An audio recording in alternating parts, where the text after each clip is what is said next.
محترم ناظرین، السلام علیکم ورحمۃ اللہ وبرکاتہ۔ آج کا ہمارا موضوع ہے کہ نبی کریم صلی اللہ علیہ وآلہ وسلم بنو سعد میں جب گئے تب کیا حالات اور واقعات تھے۔ حضرت اماں حلیمہ سعدیہ کا مکمل تعارف آپ کی خدمت میں پیش کرتے ہیں۔ آگے بڑھنے سے پہلے آپ سے گزارش ہے کہ ہمارے چینل کو ابھی سے سبسکرائب کر لیں اور گھنٹی کے نشان کو ضرور دبا دیں تاکہ ہر آنے والی ویڈیو کا نوٹیفیکیشن آپ کو مل سکے اور کوئی ویڈیو مس نہ ہو۔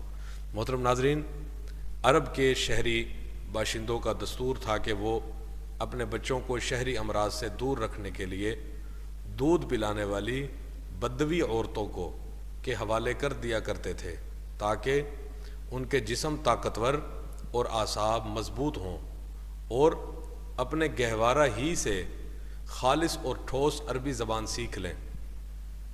اسی دستور کے مطابق حضرت عبد المطلب جو نبی پاک صلی اللہ علیہ وآلہ وسلم کے دادا تھے، انہوں نے دودھ پلانے والی دائیہ کی تلاش کی اور نبی کریم صلی اللہ علیہ وآلہ وسلم کو حضرت حلیمہ بن ابی زویب کے حوالے کیا۔ یہ قبیلہ بنی سعد بن بکر کی ایک خاتون تھی۔ ان کے شوہر کا نام حارث بن عبد العزیٰ اور کنیت ابو کفشہ تھی، اور وہ بھی قبیلہ بنی سعد سے ہی تعلق رکھتے تھے۔ حارث کی اولاد کے نام یہ ہیں جو رضاعت کے تعلق سے رسول اللہ صلی اللہ علیہ وسلم کے بہن بھائی تھے: عبداللہ، انیسہ، حذافہ یا جزامہ۔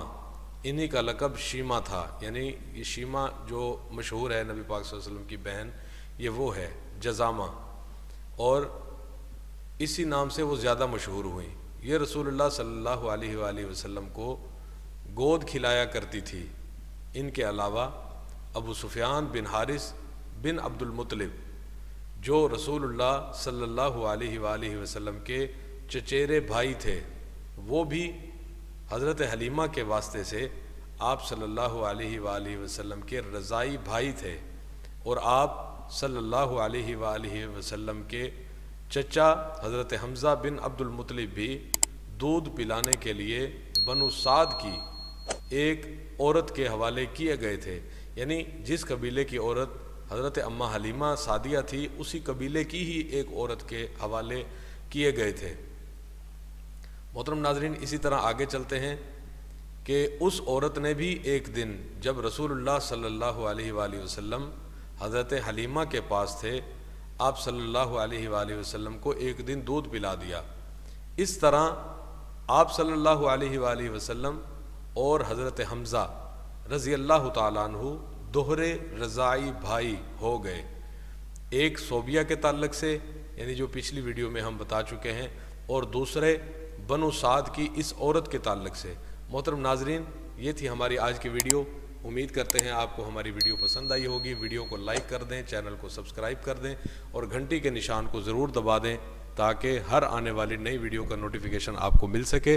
اگلی ویڈیو میں ہم انشاءاللہ الرحمن یہ گفتگو کریں گے کہ نبی پاک صلی اللہ علیہ وآلہ وسلم جب حضرت اماں حلیمہ کے پاس گئے اور اس وقت اماں حلیمہ نے کیا کیا کمالات دیکھے، اور نبی پاک علیہ الصلاۃ والسلام کی جو معجزات تھے وہ کیا کیا دیکھے۔